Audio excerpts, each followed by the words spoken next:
to pick and choose. And now the new way of trying to get you to dispense with your interpretation in lieu of theirs is to tell you you don't understand the context. You don't understand the context. That's the new thing right now. And it's also a way for people to get out of explaining it. Well, you don't know the context. You don't know the context. You need to understand the context. He was speaking to that people that day. And then where does that stop? Was it to just those people that were in the room that heard the message when it was read? You know, and it just goes on and on and on. And people don't like dealing with certain things that they don't like. And there was a reason. And even when it comes to that whole thing about women preaching and taking leadership in the church, Paul took that back to the garden. So we look at what the word of God is telling us and we take all of it in. And there's a reason why God has given it to us. There's a reason why. Meg, go ahead. You've talked about this briefly before, and I kind of, again, went after you and looked some things up. But in John chapter 8, verse 44, and Lisa, this is something to really think about in regards to what you said. So when we know that when like Jesus is speaking at any time, because he is God, he also speaks eternally, right? And so it's not, there's never like a set point in time because he was with the Father outside of space and time. But he says in John chapter 8:44, he says, ye are of your father, the devil, and the lust of your father ye will do. He was a murderer from the beginning and abode not in the truth, because there is no truth in him. When he speaketh a lie, he speaketh of his own, for he is a liar and the father of it. And so when you think about Jesus saying that he was a liar and a murderer from the beginning, most times people think about that and say, oh, well, he was in the Garden of Eden. But this is Jesus speaking about this. Mm-hmm. So it takes a different turn. So Satan came into the garden evil. He wasn't evil when he got in the garden. He was evil before he came to the garden. He was a murderer and a liar from the beginning. So when you think about these things, now there's certain points where we just got to stop, right? But you can go deeper because all things were made by him, for him, and through him. All things. So when you think about these things, when people talk about this same subject, this is what I put into people's head to get them thinking, because when we use scripture and we think about these things, you're like, wait a minute, you know? Mm-hmm. Yeah. So, Satan is always an interesting conversation to be had and to talk about. But Meg is right. He goes back to the very beginning.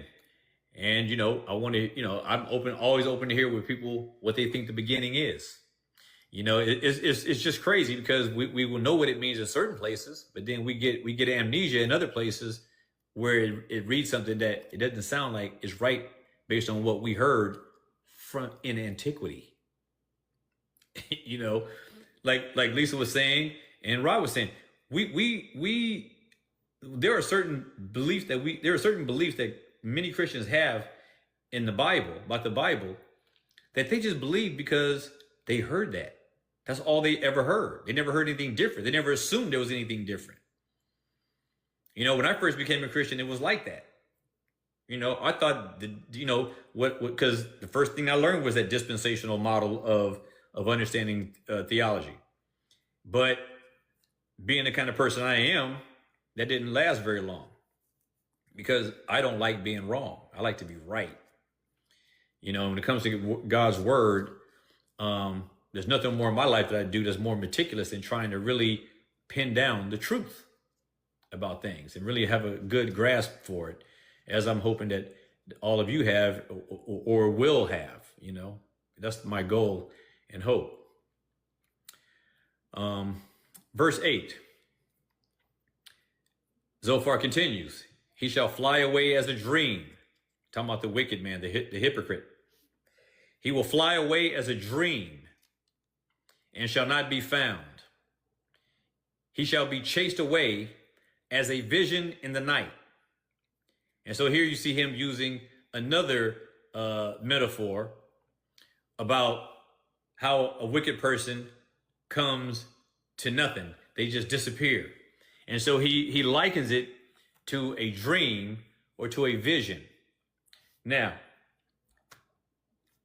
I'm sure everyone here has had a dream that was so vivid, you wake up and you think you're where your dream ended. You know, you have, some people have very vivid dreams. And this is what he's talking about. He's saying that Job, your life that you were living was a dream. It was like a dream.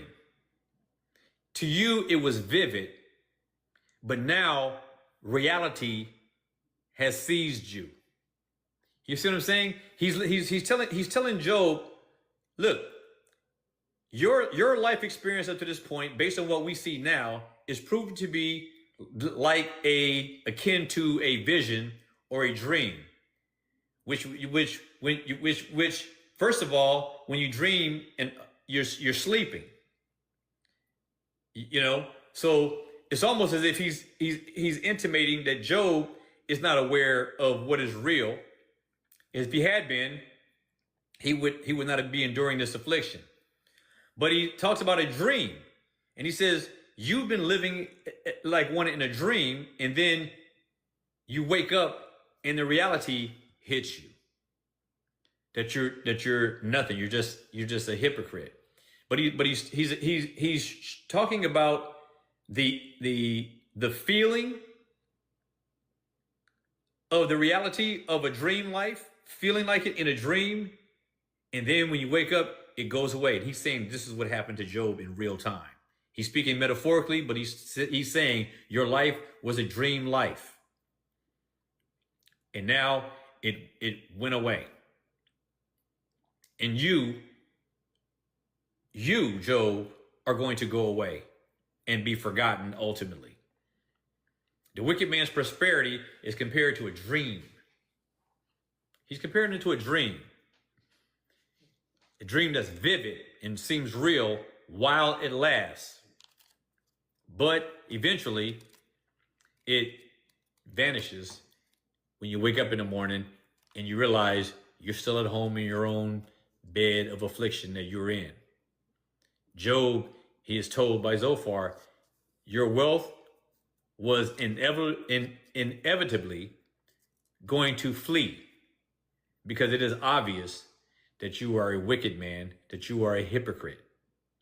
And so this divine security that you thought you had evaporates, and you're seen to be the nothing that you deserve. And he dumps on Job really bad. So he doubles up dreams and the visions of the night. That's how long your prosperity and your wealth and your power will last. About a dream. You will feel like it's real, but you'll wake up to the reality. Judgment is coming in the morning. You know that verse in Psalm where it says joy comes in the morning? He's talking about, to Job, judgment is coming in the morning. In other words, your life was a dream, and now you're waking up to judgment. And this is the first fruits of it. Anybody want to say anything at this point? I'll just say, I don't know why Zophar is making that accusation. Job has been crying out for the Lord the whole time. Right. It's almost as though Job would hope that God would come to speak to him so he can find out what have I done, Lord, or what is this about? Sorry, not what have I done necessarily, but what is this about? Right. And if Zophar is saying your judgment is coming, I, you know, I would just think that he's not been listening at all to, you know, what Job has been saying. Job is Right.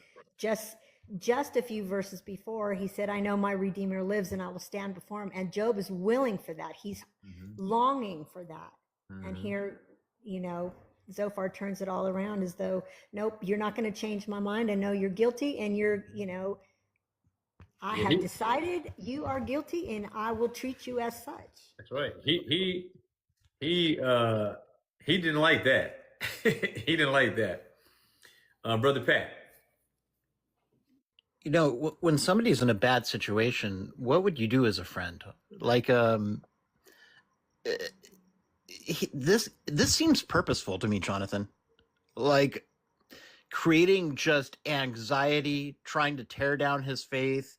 You know, they call stress the silent killer because it's every much as bad as the punishment, right? You would think that as a friend, let's pray together. Right. Put your faith in God. Words of encouragement, right? That he would be there to be an encouraging servant, right? And none of that. He's planting the worst thoughts.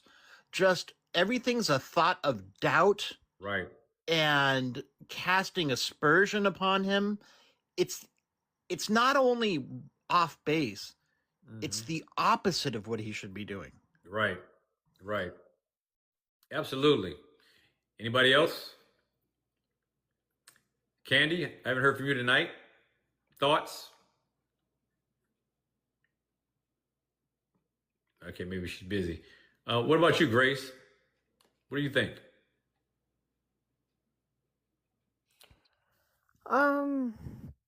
Yeah, just what Sister Lisa said. Just that, like, Zophar is just, he's getting, like, meaner with every comment. And it just makes me wonder, like, how Job is feeling. Like, just imagine, like, how crushed in spirit he is feeling right now. Yeah, so even here it says in verse 9, the eye, Zophar says, the eye which also saw him shall see him no more, neither shall his place any more behold him. So you really get another heightened sense of his isolation and alienation, being made strange to those who were with him, and those who knew him, even the people that worked for him. Even it said his maids, you know. So all of his familiar surroundings, all these people, they reject him, and basically he's sort of erased from the landscape, so to speak. And so he says, no eye which saw him shall see him anymore, neither shall his place anymore behold him. Even his own estate, his dwelling place where he lived, you know, the seat where he had the most influence, they won't even know him. So he won't be known by anyone. He will be completely forgotten. And that's what he's trying to tell Job. You're going to be forgotten. You're going to be a footnote in history. And no one's going to remember you. No one's going to know you. And none of your deeds are going to be remembered. Candy, go ahead. That's like in Psalms 37, verse 20, but the wicked will perish, and the enemies of the Lord will be like the glory of the pastures. They vanish like smoke. They vanish away. And then verse 36 says, then he passed away, and lo, he was no more. I sought for him, but he could not be found.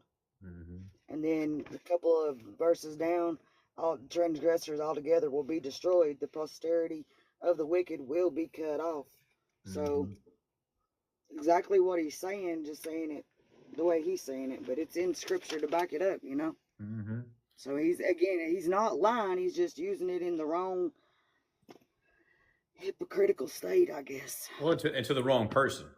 To the wrong person. Well, that's what I'm saying. Yeah, he hasn't judged correctly the real situation, and he couldn't do that because God has revealed it to no one up to this point. He's revealed it to no one. And so Zophar here is just, this is something obviously, I mean, even in this verse, it seems a little disrespectful how he's talking.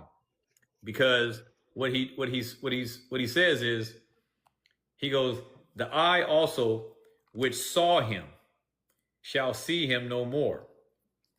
And it almost seems like he's talking to his buddies and not talking to Job directly. Like Job is right there. You know, like you can see Job going like, dude, I'm right here.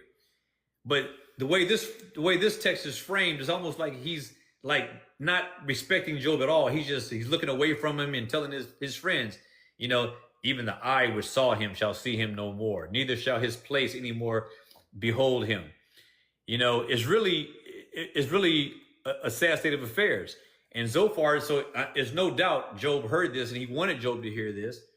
And, you know, he's telling Job, listen, yeah, you held some pretty prominent seats in society. You were honored among men, but all that's gone now. All that's gone. And then he interprets that removal from that status. He interprets Job's removal from having that status as being proof of his guilt. He can't get away from that. Candy, go ahead. You know, we talk about how they're being hypocritical with Job, but when something just made me think about them looking at Job as Job is being hypocritical right now, that he's being the hypocrite.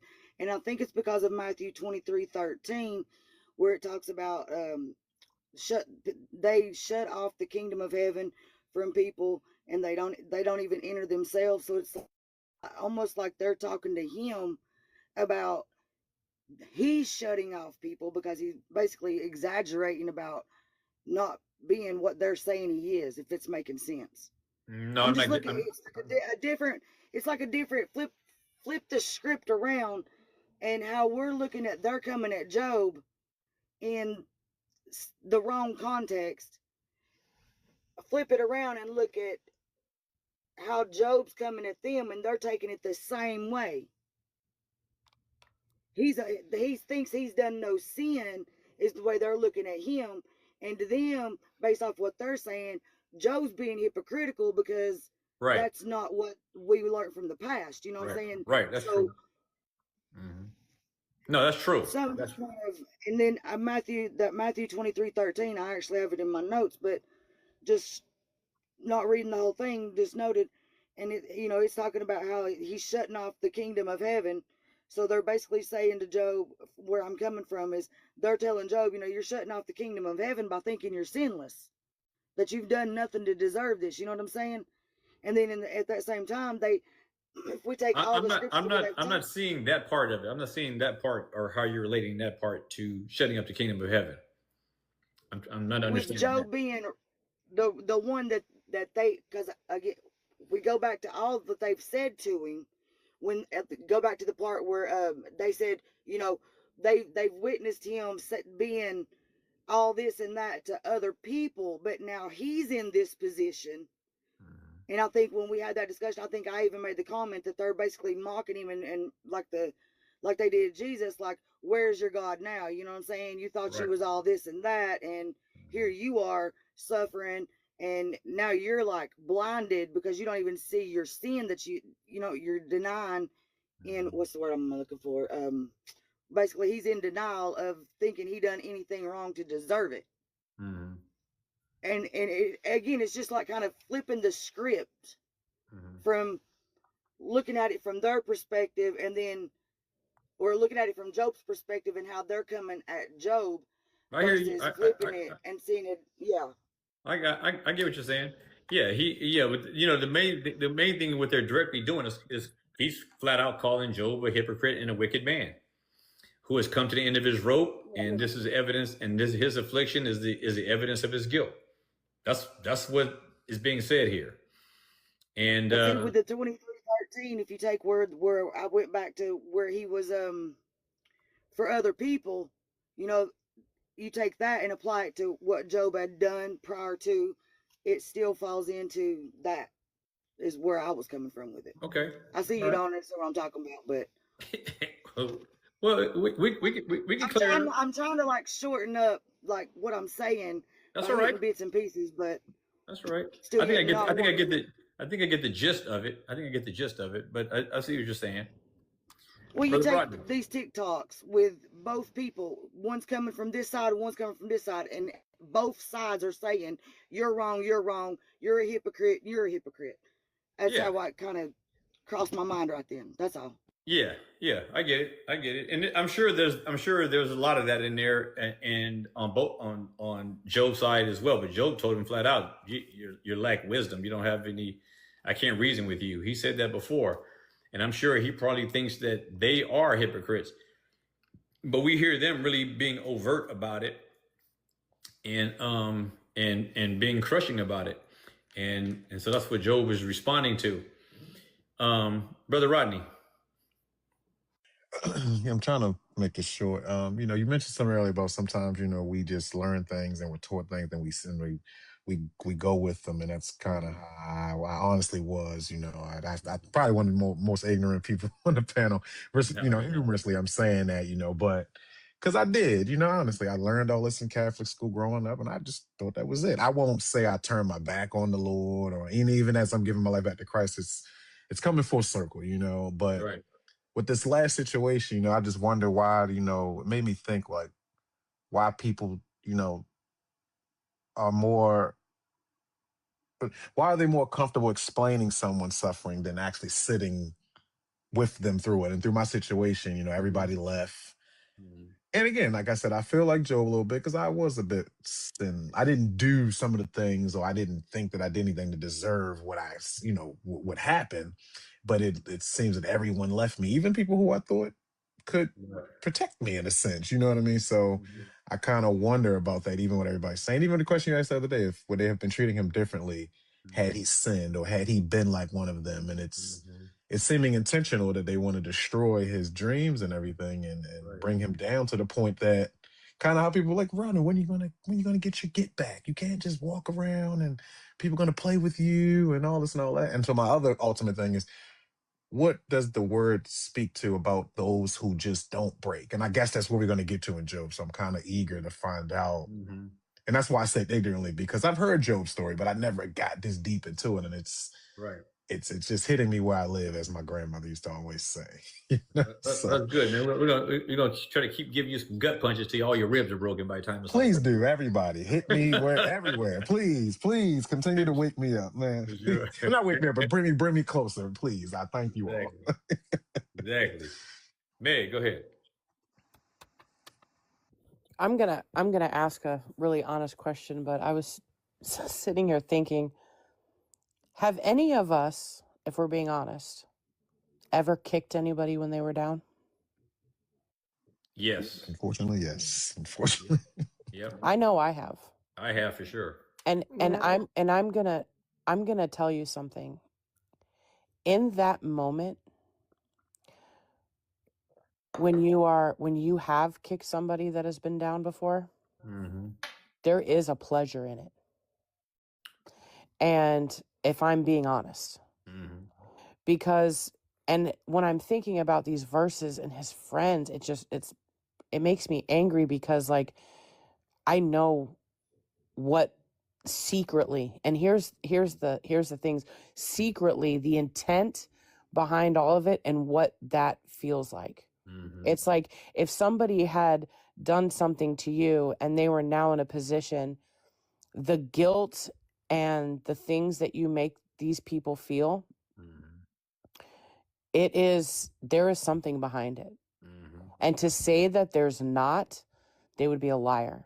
Right. And so like when I hear Zophar talking to Job about this, it's like even all of his friends, if we're looking back on the book, there was something rooted in each and every one of them to see their friend in this position and speak of him so poorly. Right. Yep. That's something we don't like to talk about or admit that we've done before, but it's the truth. And there's something deeper than what we lead on to believe. And I think that Job's friends, like Miss Donna said previously, I think that because they've said so much to him, and he's not moving. And the way that Job is responding, I wonder if they're thinking in their head, if this was happening to me, I would have broke. Yeah. But this has not happened to Job. He continues to stand and he continues to have faith. And the lesson for me in all of it is it doesn't matter how anybody comes at you in life. Somebody could accuse you of something. Somebody could be retributive towards you. But faith is what rises and stands firm, more firm than anything that his friends have ever said to him. Yeah, And that is fire. God is the preserver and the anchor of our souls. And this just gets me fired up. Even, I mean, just thinking about this type of stuff when it comes to our faith in the Lord Jesus Christ. You know, he says here in verse 10, he takes it, he's going juggler again, or Zophar is. He says, his children shall seek to please the poor. Talking about the wicked man still, the hypocrite, the wicked man. He's talking about Job. His children shall seek to please the poor, and his hands shall restore their goods. So here's what he's saying here. He's talking about now that the consequences of his actions are now going to reach his family. They're going to reach his posterity.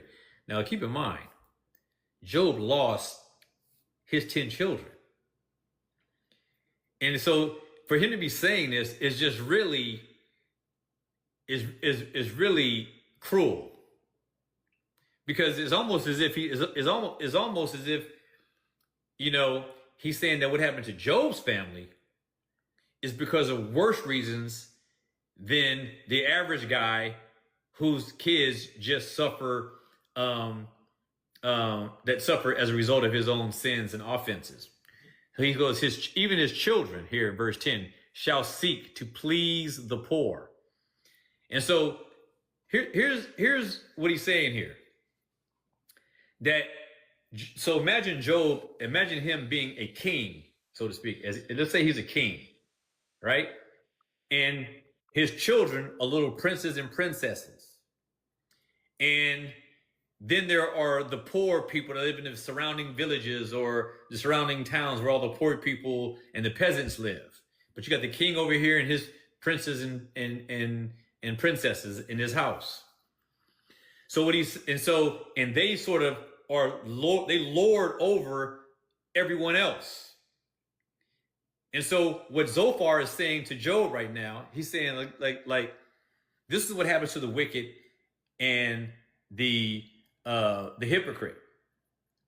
They will lose it all, and their children will now be seeking to please the poor people that they used to oppress. See what I'm saying? It's like, in other words, the tables have turned. And so he said, yeah, your children will seek to please the poor. You're going to be reduced so low that your children are going to become the subjects of the people you oppressed. It's a powerful thing. The children of the wicked man are also going to be humbled. And then it says here, his children shall speak to please the poor, and his hands shall restore their goods. Now here, it seems to be intimating that he's going to have to deal with some kind of restitution, some kind of payback, you know, for his wickedness. So not only is his children going to have to please the poor, but now he says, and his hands shall restore their goods. So he's got to pay restitution. That's what he's talking about. There's going to be some payback here. Injustice, what Zophar is saying is that injustice doesn't just stop with you, Job. It's going to impact your entire posterity. They want to make Job see that he is as low as you can possibly get. And he's trying to point out that Job's sin will have rippling effects down through his lineage. And this is what he's talking about. And he's implying that, yeah, you had wealth. It was probably unjustly gained. And that's going to probably also affect what's left over for your family. They could be destitute. But anyway, what he's saying is he's telling Job, he's going, listen, he goes, you are so low. Your situation is bringing you so low that it's going to be felt in your children and in their children. And he's really digging it in. Lisa, go ahead. Going to respond, and for him to be even speaking like this, Job's children are dead. Mm-hmm. I mean, they are no more. Yeah, I mean, he doesn't know what God is going to do. This man this is wickedness. Yeah, I mean, it is. It is. I mean, honestly, I don't even know. It leaves you dumbfounded, doesn't it? It does, because it's cruel. I mean, cruel. this man is still in his boils. Mm-hmm. He's still, and he's done nothing except say that he's gonna see his Lord, and this guy is coming after him. His wife. Job has just complained that his wife, his breath is awful to her now. That I mean, obviously he's full of boils. Mm-hmm. This is just cruelty. It is. It's base cruelty, sister, and you're right. That's the point I was trying to make. You said it well. He's saying this to Job, knowing full well that he lost 10 children. So he's basically what he's saying, especially if we start from verse 5, where he starts talking about, in verse 4 and 5, where Zophar is saying, I'm going to be bringing to you the words of wisdom. I'm going to bring to you, and I'm going to bring to your recall what we have learned from the past, from antiquity, that you seem to have forgotten, Job. And he's going, one of the things is that the wicked man, the hypocrite, his prosperity will be short-lived. And he says, and his children, even your children, will seek to please the poor, and his hands shall restore their goods. But the part about the children, as you brought up, is that he's saying that we knew all this, that even the children are reduced to this position and status. But Job's children, all 10 of them, were all killed in a single day. So when I'm reading this, right, here's what my mind is this is the picture my mind is making, because when you read, you have pictures pass through your mind. So I'm seeing Zophar go, yeah, Job, even this hypocrite, this wicked man like you, even his children shall seek to please the poor. Oh, but sorry, yours are already gone. It's so mean. That's horrible. As if to dig it in deeper. The standard that we know about is that your children will suffer. But your guilt is apparently so great, it explains why your children are gone. It's a dig. It's a colossal dig. Pat, go ahead.